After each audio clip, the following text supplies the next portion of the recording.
Welcome back to the channel.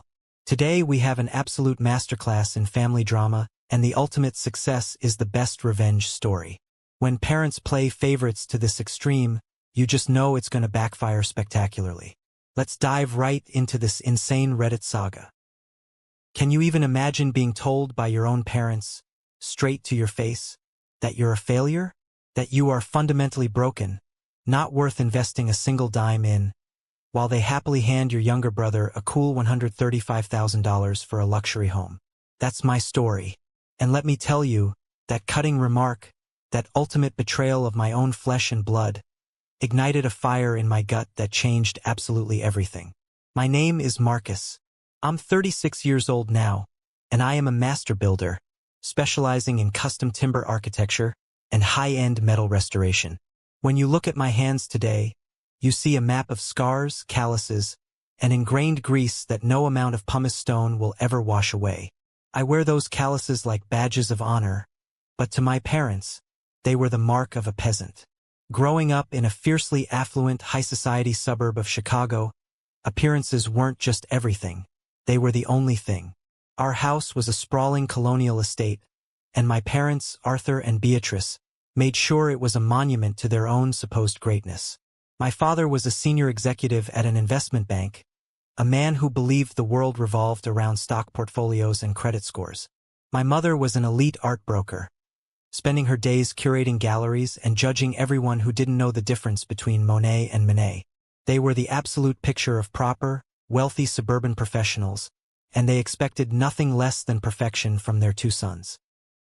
From my earliest memories, the dynamic in our household was painfully, suffocatingly clear. My younger brother, Julian, born 3 years after me, was the undisputed golden child. He was destined for greatness from the moment he could speak. Julian was a natural academic prodigy, the kind of kid who could ace an advanced calculus exam without even opening a textbook. Me? I was the black sheep, the problem child. Not because I was out getting arrested or causing trouble, but because my brain didn't operate on their rigid corporate wavelength. I couldn't care less about macroeconomics or debate club. I would study until my eyes bled just to pull off a C+ in history, while Julian effortlessly brought home perfect report cards. "Why can't you apply yourself like your brother?" became the miserable, repetitive soundtrack of my youth. Every parent-teacher conference ended exactly the same way. My father's jaw clenching in tight-lipped disappointment, and my mother offering a strained, forced smile to the teachers, assuring them they would deal with my lack of ambition at home. But what my parents completely failed to see, or perhaps actively chose to ignore, was that I had my own kind of genius. While Julian buried his nose in textbooks, I had an almost supernatural, intuitive understanding of how the physical world fit together. By the time I was 10, I could dismantle a lawnmower engine, clean the carburetor, and reassemble it blindfolded. I could look at a broken mechanism and just feel how the gears were supposed to mesh. My hands seemed to understand the physics of wood and metal long before my brain could even find the words to explain it. When I was 15, I found an abandoned, rusted-out 1950s John Deere tractor sitting in a neighbor's overgrown backfield. It was garbage, destined for the scrapyard. I spent an entire brutal, sweltering Illinois summer hauling parts, grinding rust, welding cracked iron, and rebuilding the engine block from the ground up. I spent every penny of my lawn mowing money on spare parts. It wasn't just a hobby. It was an obsession. I poured my soul into that machine. Neighbors would stop by, leaning over the fence, absolutely marveling at what the quiet teenager was resurrecting in the dirt. The day I finally got it running, the roar of that revived diesel engine was the sweetest music I had ever heard. I was covered in oil, sweating through my shirt, but I felt like a king. I genuinely, foolishly thought that, for once, my father might actually be proud of me. I ran into the house and eagerly dragged him out to the driveway to see my masterpiece. My father stepped out onto the pristine concrete in his $1,000 suit. He didn't smile. He didn't walk around the machine. He simply stared at it, then looked down at my blackened, grease-stained hands. He checked his Rolex. "Well," he sighed, his voice dripping with absolute disdain, "I hope you're done playing with this filthy junk now." Your hands look like a dock worker's. Summer is almost over, Marcus, and you need to stop this blue-collar fantasy and focus on getting your abysmal grades up. Julian is already doing Ivy League prep, you know. He turned and walked back inside without another word. It felt like a physical knife twisting in my ribs. That was the moment I realized that in their house, creating something real with your own two hands was a sin. Ouch. That is absolutely brutal. The kid literally rebuilds a tractor engine from scratch, showcasing real engineering genius, and his dad just complains about his hands. You can easily see how this toxic dynamic is setting up a massive power shift later on. High school was a relentless continuation of this waking nightmare. Julian joined the debate team, the chess club, and became captain of the tennis team, all perfectly curated, Ivy League-approved activities. My parents converted our entire finished basement into his private study, a shrine to his academic conquests, overflowing with trophies and certificates. When I quietly asked if I could clear out a small, damp corner of the garage to set up a workbench and a lathe, I was immediately denied. The noise will distract Julian from his studies, my mother declared. By my senior year, our paths had completely, violently diverged. When Julian was accepted into Yale University, my parents threw a massive, catered gala at our home. There were ice sculptures, champagne towers, and 50 of their closest, wealthiest friends. To our son, the Yale man, my father bellowed, raising a crystal flute, his chest puffed out with blinding pride. I stood in the corner near the kitchen doors, practically invisible in my own home. Nobody asked what my plans were. Nobody cared. When I graduated a few years prior, my celebration had been a quiet, tense Tuesday night dinner at a local steakhouse. My graduation gift was a firm handshake and a cheap briefcase I would never use. Why? Because I wasn't going to a prestigious 4-year university. I had been accepted into a highly specialized, elite trade academy for advanced timber framing and metal fabrication.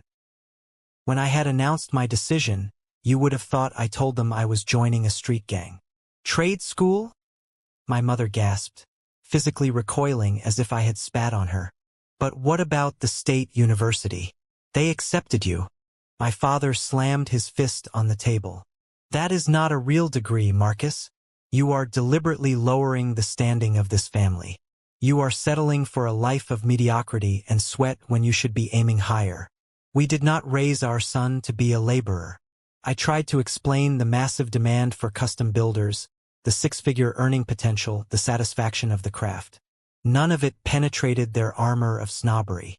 To them, without a prestigious university name slapped on my chest, I was dead weight. So, I started trade school with absolutely zero financial support. While Julian had his Yale tuition, luxury dorm, meal plans, and a brand new BMW fully paid for by my parents, I was working brutal night shifts at a lumber yard just to afford my tools and tuition. I didn't mind the hard work. In fact, I thrived. For the first time in my life, I was surrounded by mentors who looked at my hands and saw talent, not dirt. But the true, unforgivable betrayal, the knife in the back that severed my soul from my family, came when I was 23 years old. I had graduated at the top of my class and had been working as a journeyman. I was ready to take the leap and start my own business. Marcus Custom Timber and Iron. I had the skills, I had a small list of eager clients, but I needed heavy machinery, a commercial planer, a heavy-duty welder, and a reliable work truck. I had saved relentlessly, but I was exactly $15,000 short. I swallowed my immense pride and went to my father. I didn't ask for a handout. I brought him a meticulously drafted 40-page business plan, showing my projected margins, my client commitments, and my repayment schedule. I just needed him to co-sign a small commercial loan at his bank because my credit history was too short. To my absolute shock, he smiled. He looked over the paperwork, patted my shoulder, and said, "All right, Marcus. It's a risk, but I will co-sign. Go down to the branch tomorrow and see Mr. Henderson. Tell him I sent you." I left his study feeling like I could fly. For the first time, my father believed in me. I spent that entire night awake, sketching out my workshop layout, dreaming of the future. The next morning, I walked into the grand lobby of my father's bank, wearing my best suit, holding my business plan. I sat down in Mr. Henderson's plush office. The loan officer, an old golfing buddy of my dad's, looked at me with a strange mixture of pity and extreme discomfort. He kept shuffling my paperwork, refusing to meet my eyes. "Marcus," Mr. Henderson finally sighed, taking off his glasses. "I'm sorry, son, but I have to deny this application." My heart stopped. "What? Why?" "The numbers are solid. My father is co-signing. He told me he approved it."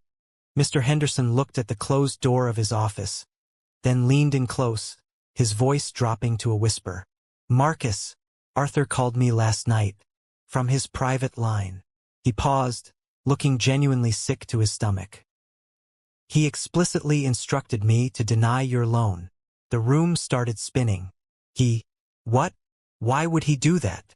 "Your father told me that you are—" Henderson swallowed hard, reading from a notepad.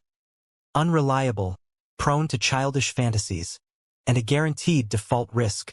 He said co-signing for your little carpentry hobby would put a fraction of a % of risk on his perfect credit score. And—" Henderson hesitated, looking at me with deep sorrow. "He said he needs his credit absolutely pristine right now. He's preparing to act as the primary guarantor for a luxury penthouse lease in Manhattan. For Julian." I sat there, frozen. The air was sucked out of my lungs. My father hadn't just refused to help me. He had looked me in the eye, smiled, promised his support, and then picked up the phone to actively sabotage my business, permanently assassinating my character to his colleagues, all to ensure he could buy another luxury playground for his golden child. He wanted me to fail. He needed me to fail, so his narrative of the successful son and the failure son would remain perfectly intact. Hold up, actively sabotaging your own son's business loan? That is textbook villain behavior right there. OP's father is using his financial influence as a quiet weapon just to protect his own fragile ego and control the family narrative. That's not just bad parenting. That's pure evil. I didn't yell. I didn't cry. I stood up, took my business plan from Henderson's desk, and walked out of that bank a completely different man. The son who wanted his father's love died on the marble floor of that lobby. The betrayal was a poison in my veins, but instead of letting it kill me, I used it as fuel. I didn't speak a word to my father about what I knew. I just stopped calling. I stopped visiting. I went ghost. I took on a second job, then a third. I worked days on a framing crew, evenings doing commercial maintenance, and weekends doing odd handyman jobs. I slept maybe 4 hours a night. I lived on cheap black coffee, peanut butter sandwiches, and an absolute burning rage. Within 14 months, I didn't need my father's signature. I had saved the $15,000 in raw, bloody cash. I rented a freezing, drafty, uninsulated warehouse on the bad side of town and officially launched Marcus Custom Timber and Iron. It was during those grueling, dark early days that my life was saved by an angel. Her name was Sarah. I met her in the emergency room at 2 a.m. I had been working late, exhausted, and a heavy steel beam slipped, slicing my forearm open. I was sitting in the harsh fluorescent light, covered in sawdust, sweat, and blood, feeling the crushing weight of my solitary struggle. Sarah was the triage nurse. She was doing a double shift, fighting her own war to pay off massive nursing school loans. She didn't look at me with disgust like my mother would have. She looked at me with deep, piercing empathy. As she stitched my arm, she noticed the deep calluses, the permanent grit under my nails. "You work hard," she said quietly, tying off a suture. "Trying to build a business," I grunted, wincing. "Doesn't leave much time for a social life or keeping my hands pretty." Sarah paused, looking right into my eyes. "The hands that create real value in this world are the most beautiful hands there are. Don't ever apologize for them." I fell in love with her in that exact second. Sarah and I were cut from the exact same cloth. We understood the grind. We understood that nothing is handed to you. When we started dating, we didn't go to fancy restaurants. Our dates consisted of her bringing takeout to my freezing warehouse, sitting on overturned buckets while she studied medical textbooks and I welded steel brackets. She never once questioned my ambition. She never once made me feel small. We got married 2 years later in a tiny courthouse ceremony. My parents didn't attend. They claimed my mother had a gala planning committee that couldn't be rescheduled. Julian sent a text message. We lived in a cramped, incredibly dingy one-bedroom apartment above a noisy laundromat.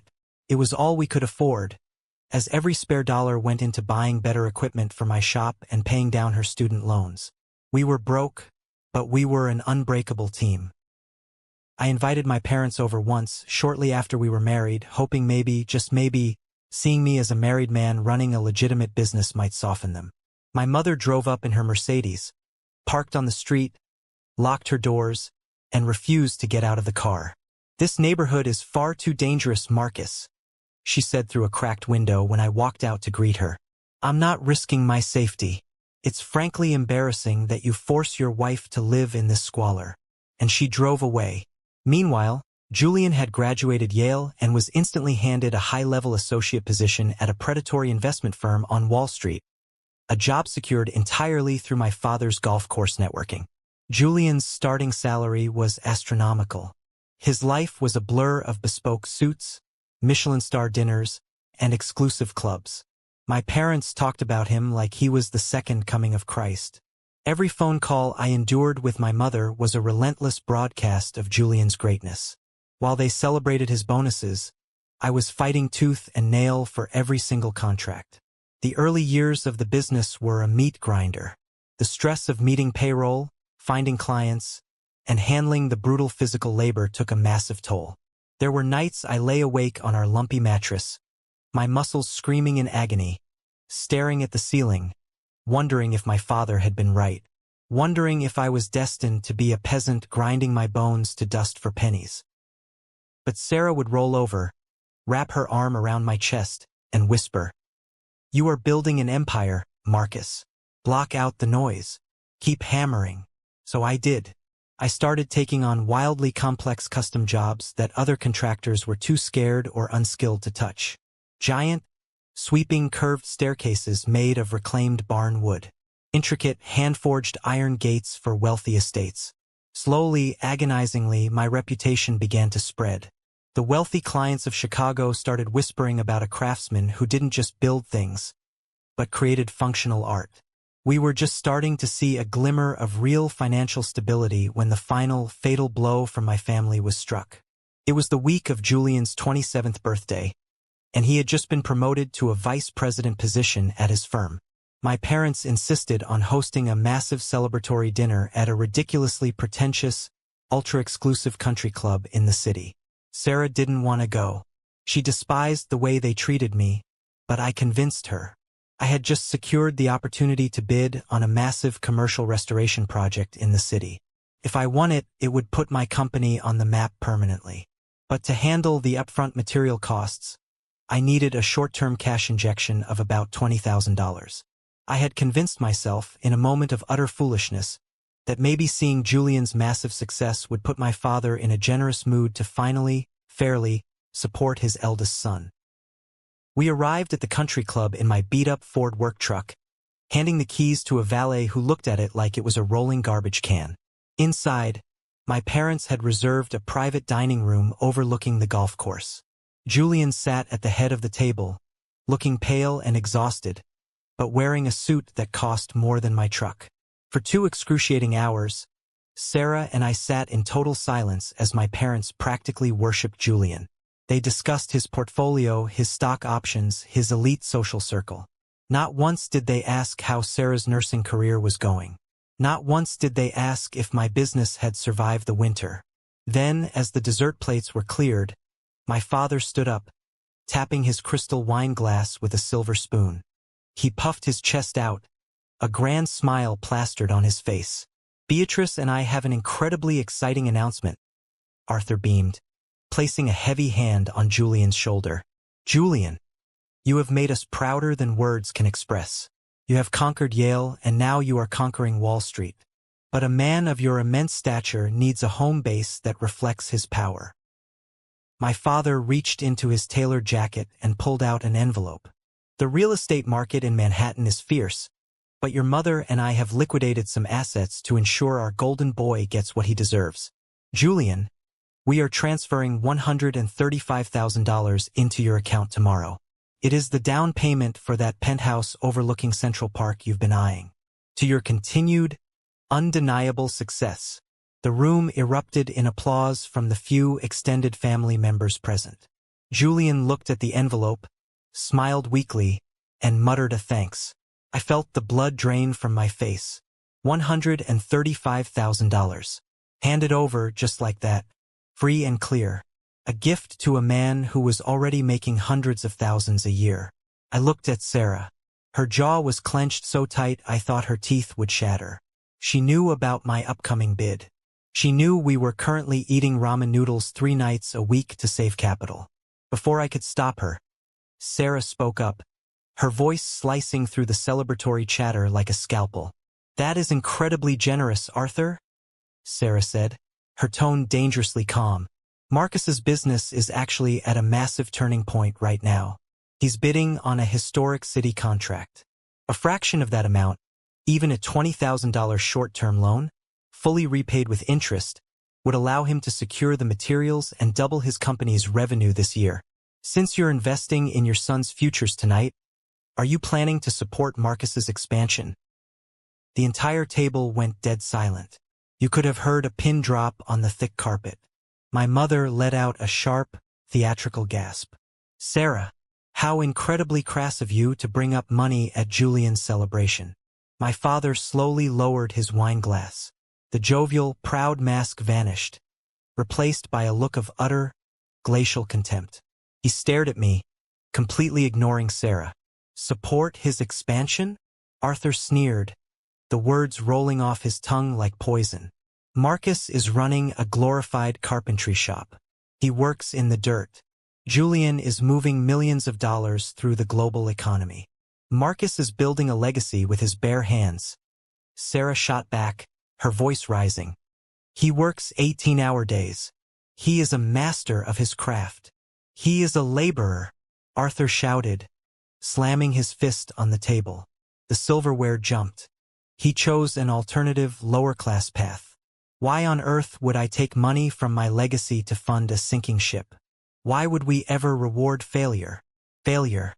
The word hung in the air, thick and suffocating. After the years of breaking my back, after overcoming his secret sabotage at the bank, after building a life out of nothing but grit, I was still and would forever be a failure in his eyes. Julian made something of himself. My father continued relentlessly, pointing a manicured finger at me. "He listened to our guidance. You rejected everything we stand for to play with wood and metal. You made your incredibly poor bed, Marcus. Now lie in it. Don't come begging to me to fix the consequences of your lack of intellect." I am seething right now. Handing the golden child $135,000 while mocking OP's grit in front of the whole family? Sarah is an absolute queen for speaking up, but this right here is the exact moment Marcus's inner fire goes supernova. Let's see what he does with that rage. I felt a strange, terrifying calm wash over me. The anger wasn't hot anymore. It was absolute zero. The desperate, wounded little boy inside me who just wanted his dad to be proud finally, completely died. I stood up slowly. I didn't shout. I didn't flip the table. I just looked at the man who sired me, realizing he was nothing but an empty suit filled with arrogance. "I have never begged you for a damn thing, old man," I said, my voice dangerously quiet. "And I never will. You think money and addresses are what make a man.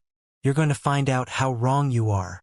I looked at my mother, who was clutching her pearls, and then at Julian, who wouldn't even meet my eyes, staring intensely at his dessert plate. "Keep your money," I said. "Keep your fake prestige. But know this, I am done. Do not call me. Do not look for me. You have one son now.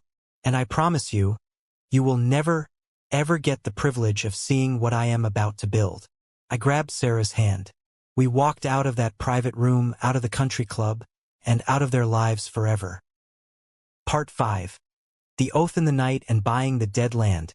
Expected word count. 800 words. The drive back to our tiny, cramped apartment was swallowed in a profound, heavy silence. The streetlights flashed across the cab of my battered Ford truck, illuminating the tears streaming silently down Sarah's face. She wasn't crying out of sadness. She was crying out of sheer, unadulterated rage on my behalf. "I'm so sorry, Marcus," she finally whispered, her voice trembling. "They are toxic. They are cruel, soulless people." I reached over, taking her soft hand in my calloused one, squeezing it tight. "Don't apologize. You defended me. You did what they never could. But Sarah, I'm done being the victim of their narrative. I'm done proving them wrong in my head. I'm going to prove it to the world. I am going to build an empire so massive, so undeniable, that it will cast a shadow over their entire pathetic existence." That night I didn't sleep. I sat at our rickety kitchen table under a flickering fluorescent bulb, surrounded by architectural drafting paper. I wasn't just sketching a business plan anymore. I was sketching a manifesto. The next morning I took the ultimate gamble. I went to a local credit union, far away from my father's banking empire. I leveraged every single asset we owned. I put up my truck, my machinery, and Sarah co-signed with her nursing salary. We didn't take the money to buy a flashy house or a nice car.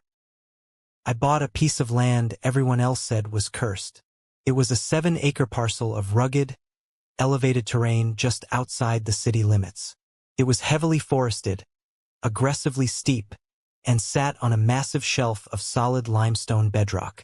Every developer in the county had passed on it. They called it the Dead Land. It was considered entirely unbuildable because blasting the rock to pour standard foundations would cost a fortune, and the access roads were treacherous. Because of its worthless status, I bought the entire 7 acres for pennies on the dollar. When we drove up the rutted dirt path to stand on the peak of that rocky hill, the wind howling through the ancient oak trees, Sarah looked at me with a mix of terror and absolute trust. "What are we going to do with a mountain of solid rock, Marcus?" she asked, pulling her coat tight against the chill. I knelt down, brushing the dirt away from the hard, unforgiving gray stone beneath our feet. "Everyone looks at this and sees an obstacle," I said, looking out over the sprawling valley below. "I see the ultimate foundation. You can't build a legacy on soft dirt, Sarah. You build it on rock. We aren't going to blast it. We are going to anchor directly into it. We are going to integrate the stone into the architecture." I unrolled a massive sheet of drafting paper on the hood of my truck. Over the past week, fueled by the venom of my father's words, I had designed a masterpiece. It was a sprawling, multi-million-dollar vision. A primary estate home framed entirely with massive, hand-hewn Douglas fir timbers, accented with custom-forged black iron, bolted directly into the living bedrock of the hill. Massive floor-to-ceiling glass windows that would catch the sunrise. And below it, terraced into the hillside, a state-of-the-art, 10,000-square-foot commercial fabrication workshop. "This is going to be Marcus Estate and Custom Works," I told her, my voice echoing in the empty woods. "It will be our home, our headquarters, and my masterpiece.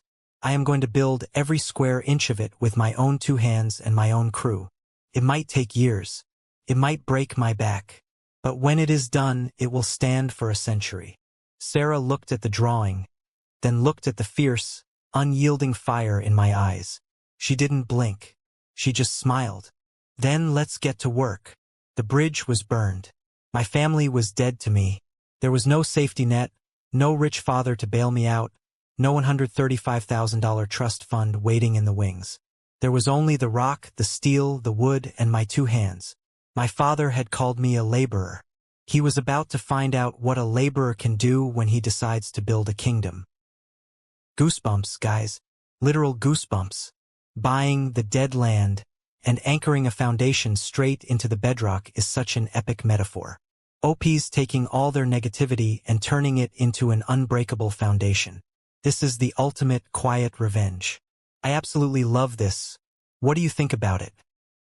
The next 3 years were a blur of sawdust, sparks, and unrelenting, bone-crushing labor. When you cut ties with the only family you've ever known, you are left with a massive, gaping void in your chest. Some people fill that void with alcohol. Some fill it with therapy. I filled it with concrete, steel, and timber. I worked 16-hour days, 6 days a week. The seventh day, Sunday, was supposedly my day of rest, but I usually spent it doing payroll, drafting new architectural blueprints, or performing maintenance on my heavy machinery.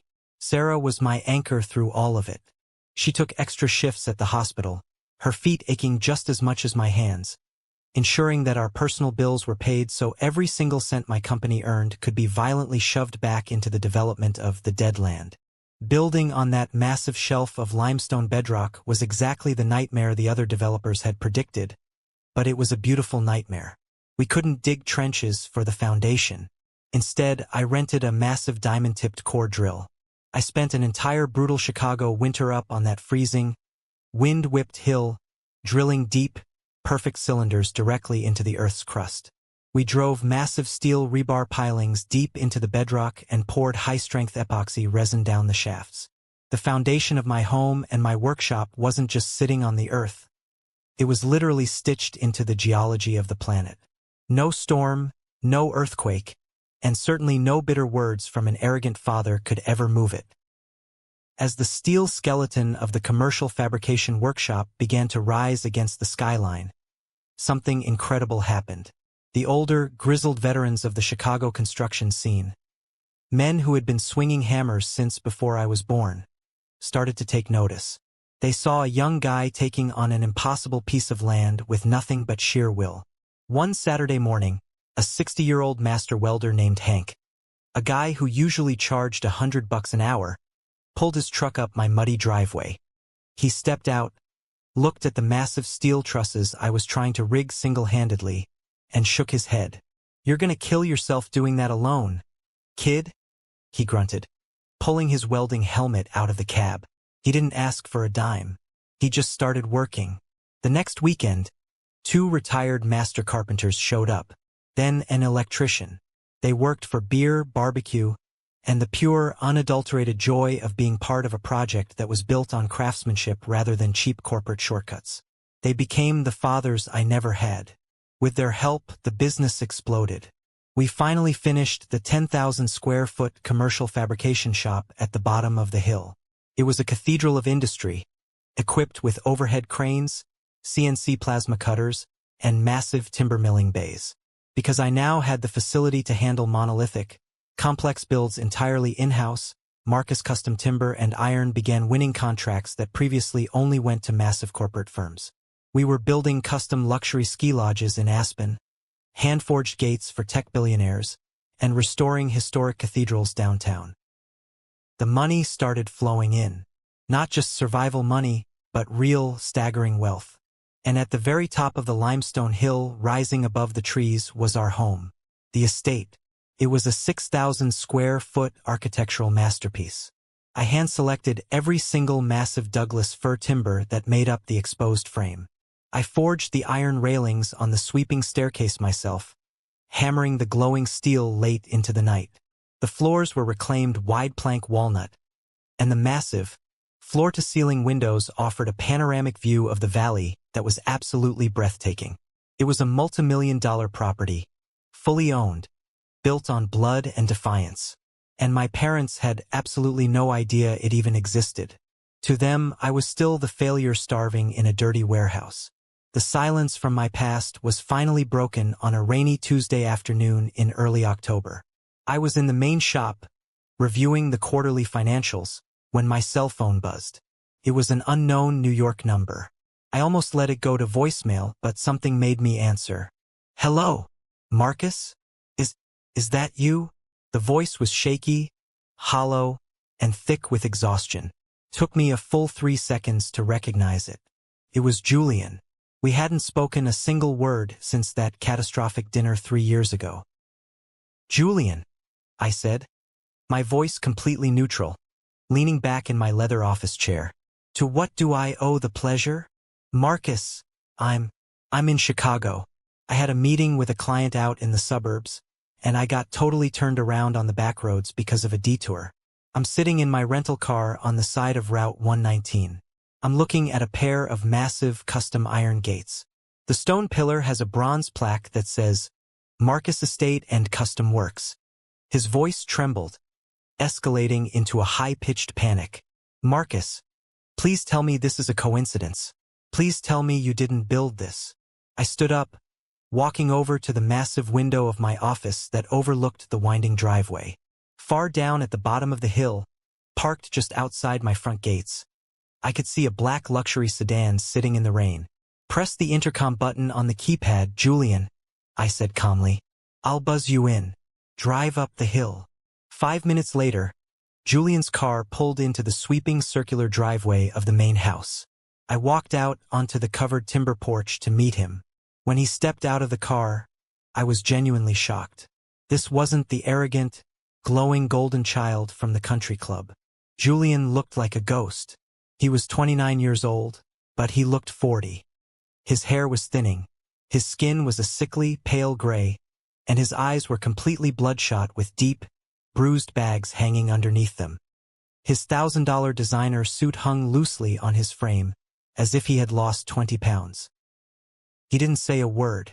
He just stood in the rain, staring up at the massive timber-framed mansion, his jaw literally hanging open.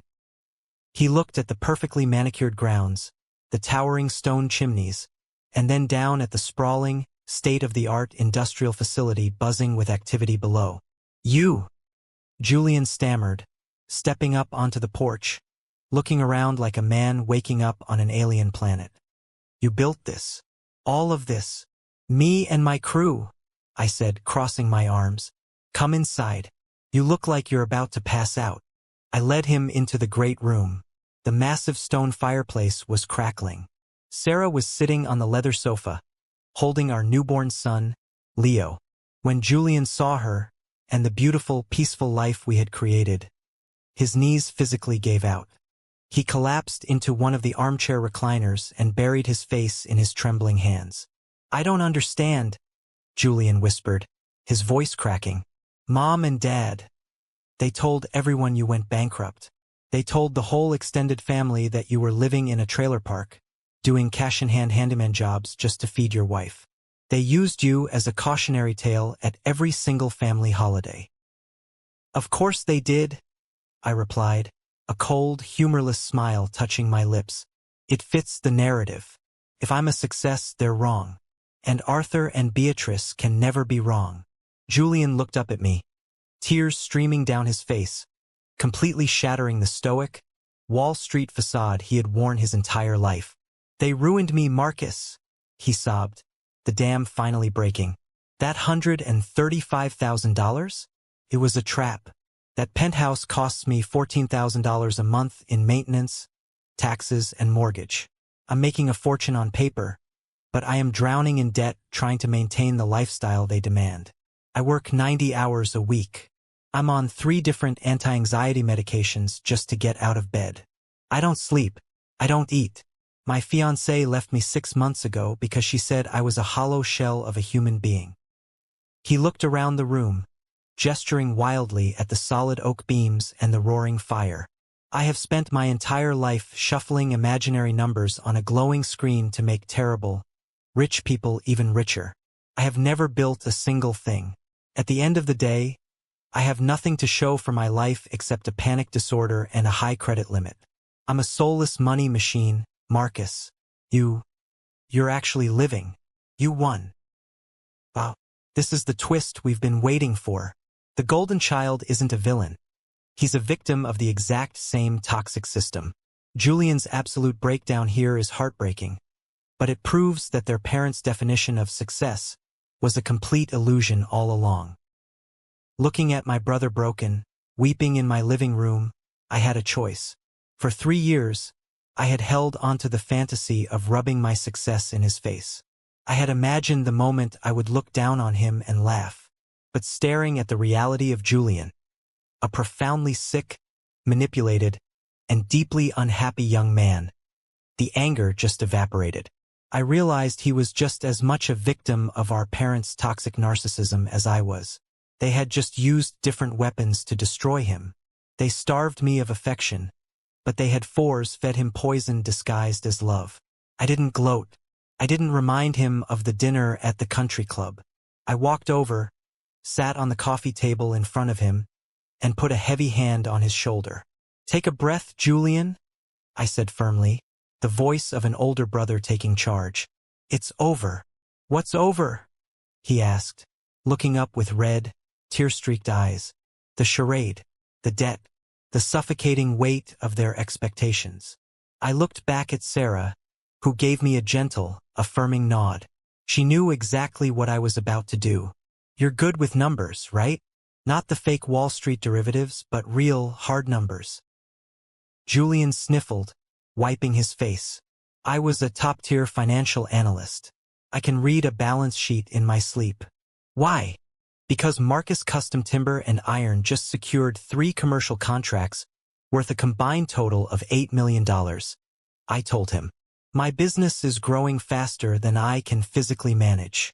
I have the best craftsmen in the state, but my back office is a disaster. I need a chief financial officer. Someone who can manage multimillion-dollar cash flows, optimize our supply chain purchasing, and handle the corporate taxes."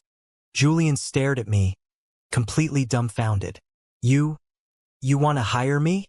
After everything? "I don't hold you responsible for the sins of our father, Julian," I said honestly. "But there are conditions. You have to quit your firm tomorrow. You put that Manhattan penthouse on the market immediately. You sell the BMW. And you come out here. There's a fully furnished guest cabin behind the main shop. You can live there rent-free while you pay off your debts. I can't pay you what Wall Street pays, but you'll sleep 8 hours a night, and you'll be part of building something real." Julian didn't even hesitate. He stood up, grabbed me by the shoulders, and hugged me tighter than he ever had in our entire lives. He wept into my shoulder, thanking me over and over again like a man who had just been pulled from a sinking ship. The transition over the next 6 months was nothing short of miraculous. Julian moved out of New York in a matter of weeks. The penthouse sold quickly, allowing him to clear his massive, hidden consumer debts. He showed up to my property on a Monday morning driving a sensible used Subaru, wearing a pair of Carhartt pants and a flannel shirt. The designer suits were gone. He moved into the guest cabin and immediately went to work. And he was brilliant. The kid really was a genius, but now his intellect was focused on something tangible. Within 3 months, Julian had completely restructured my company's financial model, saving us hundreds of thousands of dollars in material waste and tax inefficiencies.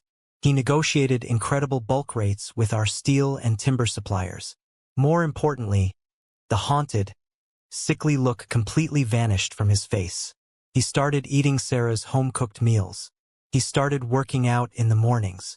Sometimes, after he finished his spreadsheets for the day, he would come down to the shop floor. I handed him a hammer, showed him how to use a belt sander, and taught him how to finish wood. The first time he built a simple oak coffee table with his own hands, he looked at it for an hour, his eyes glowing with genuine, quiet pride. We weren't just brothers anymore. We were a formidable team, the outcast and the fallen golden child, united, building an unstoppable empire. But, inevitably, the ghosts of our past came looking for us. I did not see that coming, and I absolutely love it. Giving Julian a job and a genuine purpose instead of rubbing the success in his face? That is the mark of a true man. Marcus completely broke the generational curse right there. I believe love has a magical power. It can heal and mend relationships within a family. My parents, Arthur and Beatrice, had been frantically trying to contact Julian for months.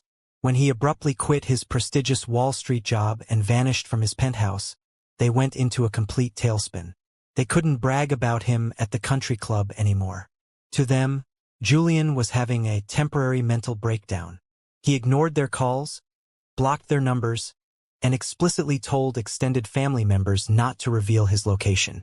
But secrets in wealthy families never stay buried forever. An aunt had run into Julian at a hardware store in Chicago, put 2 and 2 together, and eagerly reported back to headquarters. It was a beautiful Saturday afternoon in late spring. Julian and I were standing in the main driveway of the estate, going over a set of blueprints on the hood of my truck. Sarah was sitting on the porch swing, rocking baby Leo. The heavy iron gates at the bottom of the hill had been left open for a delivery truck. Suddenly, a pristine, silver Mercedes S-Class came roaring up the steep limestone driveway. I recognized the license plate instantly. My blood went completely cold. But I didn't panic. I just rolled up the blueprints, set them down, and waited. Julian stood next to me, his posture stiffening, but he didn't run. The Mercedes slammed into park. The doors flew open. Arthur and Beatrice stepped out onto the crushed gravel. They were dressed in their typical weekend country club attire, cashmere sweaters draped over their shoulders, looking like they had just stepped out of a Ralph Lauren catalog. They marched toward us, fury radiating from their pores. "Julian!" my mother shrieked, her voice echoing off the timber walls. "What on earth is wrong with you? We have been terrified. You abandon your career, you sell your home, and we find out you are hiding out here with... Her voice trailed off. For the first time, Beatrice actually looked up. She looked past Julian and saw me. Then her eyes drifted upward. She took in the massive, soaring, timber-framed mansion. She saw the pristine landscaping, the expensive vehicles parked near the multi-million-dollar fabrication facility below. She saw the sheer, undeniable magnitude of wealth and success that surrounded her. My father stopped dead in his tracks. His mouth opened, closed, and opened again. The aggressive, domineering patriarch was suddenly completely paralyzed by cognitive dissonance. The brain inside his head simply could not process that the laborer son he had actively sabotaged had built a kingdom that dwarfed his own net worth. "Marcus!"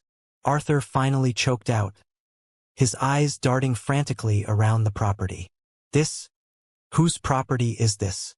Are you the caretaker here?" "I own the mountain, Arthur," I said, my voice eerily calm, resonating with the absolute authority of a man standing on his own land. "Every rock, every piece of steel, every board of wood. It's mine." "That's impossible," Beatrice whispered, touching her pearls. You were bankrupt." "No, Mother." Julian stepped forward, his voice completely steady. He didn't sound like a terrified child anymore. He sounded like a man. "You wished he was bankrupt. You lied to the family because you couldn't stand the thought that your blueprint was wrong. Marcus is the CEO of the most sought-after custom architecture firm in the Midwest, and I am his chief financial officer." My father's face turned a dangerous shade of crimson. His ego, fragile and massive, went into absolute defense mode. He tried to force a sickening, fake smile, attempting to pivot and claim this victory as his own. "Well," Arthur stammered, smoothing his jacket. "Well, I always knew you boys would figure it out. This is quite an operation, Marcus. It's rough, a bit blue-collar, but impressive. Now, Julian, enough of this rebellion. It's time to come home. Mr. Henderson at the bank said he can get you a senior advisory role if you apologize for your erratic behavior." "I am home, Dad," Julian said, staring Arthur dead in the eyes. "You and Mom almost killed me. You gave me an expensive cage and told me it was the world. I was drowning in debt and popping pills just to survive the life you forced on me. The brother you called a failure, the son you actively tried to destroy, is the one who saved my life. How dare you speak to us like that?" Beatrice shrieked, tears of anger springing to her eyes. "We gave you everything. We gave you $135,000. You bought a prop for your country club stories." Julian yelled back, his voice echoing like a gunshot. "You didn't want a son. You wanted a trophy. Well, I'm done playing the game. I am a builder now. Get off our property." Arthur turned to me, his eyes pleading, desperate for the old dynamic where I craved his approval. "Marcus, be reasonable. Tell your brother he's making a mistake. You've done well here, son. I admit it. We can merge our networks. I can introduce you to my golfing buddies. We can be a family again." I looked at the man who had called my banker to ruin me. I felt no anger. I felt absolutely nothing. Just pity for a small, pathetic man. "I don't need your network, Arthur. My clients own the golf courses you play on," I said softly, delivering the final, crushing blow. You made your choice at that dinner 3 years ago. You chose your legacy. I chose mine. Do not ever drive up this hill again. So cool. My clients own the golf courses you're playing on. It felt like a bucket of cold water thrown straight in Opie's father's face. All that fake authority of his was completely stripped away, left bare. Truly satisfying. Comment 1 if you agree with me on this. They stood there for a long, humiliating minute, waiting for me to crack. I didn't. I just stared right through them. Finally, defeated, utterly stripped of their power and their delusions, they got back into their silver Mercedes and drove slowly down the mountain, disappearing from our lives. The final nail in the coffin of their egos came 6 months later. Architectural Digest, the absolute pinnacle of high society design publications, the exact magazine my mother left fanned out on her coffee tables to impress her wealthy friends, ran a massive 12-page cover feature on Marcus Estate and Custom Works. The cover photo was a stunning drone shot of our timber mansion glowing warmly in the twilight, anchored into the limestone cliff. The article detailed my journey, explicitly praising my uncompromising, blue-collar grit, and my refusal to conform to traditional corporate pathways. It highlighted Julian's brilliant financial maneuvering that allowed the company to scale. It was a national triumph. The day the magazine hit the newsstands, I knew exactly what was happening in the affluent suburbs of Chicago. I knew the phones in my parents' social circle were ringing off the hook. I knew that every single person my parents had lied to about my failure was suddenly seeing my face and my massive estate on the cover of the most prestigious magazine in the country. The humiliation for Arthur and Beatrice must have been absolute, all-consuming, and entirely inescapable. 2 days later, my inbox pinged. An email arrived from my father's personal address. I opened it while sitting in my office, sipping coffee. Sarah came up behind me, resting her chin on my shoulder, looking at the screen. The email was long, desperate, and pathetic. It was filled with words like misunderstanding, regret, and family bonds. They begged for a chance to reconcile. They pleaded to be allowed to come visit, citing that it was cruel to deny grandparents the right to meet their beautiful grandson, Leo. They promised they had changed. They wanted to be part of the glow, part of the success, part of the legacy they had tried so hard to abort. "What are you going to say?" Sarah asked softly, kissing my cheek. "Are you going to curse them out?" "No." I smiled, a deep, resonant peace settling over my soul. Anger means they still have power over me.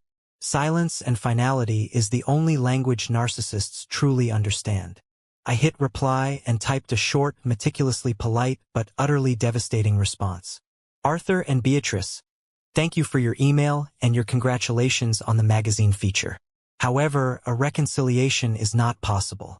The value of a man is not determined by the size of his bank account or the address of his property, but by the strength of his character when things are hard. The doors of this estate are always open for the people who stood in the freezing rain and swung hammers with me in the darkest hours of the storm. They are permanently closed to those who only wish to arrive when the mansion is fully built and the sun is shining. Julian is thriving, healthy, and happy. Leo is surrounded by love. We have built our own family here, based on respect, not conditions. Please do not contact us again. We wish you peace. Marcus." I hit send, and I permanently blocked their email addresses. I blocked their phone numbers. I completely erased their access to our reality. I closed my laptop and walked out of my office, stepping onto the massive timber balcony that overlooked the valley. The morning sun was burning off the mist. Below, in the fabrication yard, I could hear the roar of a diesel engine and the sharp, rhythmic crack of a hammer. I looked down and saw Julian, wearing a hard hat, laughing hysterically with old Hank the welder as they rigged a massive steel I-beam. Julian looked up, saw me on the balcony, and offered a sharp, respectful salute before getting back to work. I walked back inside, where Sarah was laying out toys on the thick living room rug for our son. I sat down next to them, taking Leo's tiny, soft hands in my large, scarred, permanently calloused ones. I promised him, silently, that he would never have to earn my love. He would never have to fit into a mold. He would be free to build his own life, whatever that looked like. My parents handed my brother $135,000 and told me I was a failure. In return, I built an empire that completely eclipsed their entire existence. But the true revenge wasn't the money, the estate, or the magazine cover. The ultimate revenge was that I was genuinely, profoundly happy, and I didn't need them to be. I had taken the stones they threw at me, and I used them to build a fortress of peace. And that is a legacy no amount of money can ever buy. What an incredible journey. He didn't just get revenge, he got peace, and he saved his brother in the process. The best way to destroy toxic people is to simply build a beautiful life they have zero access to. Let me know what you guys think down in the comments, hit that like button, and I'll see you in the next one.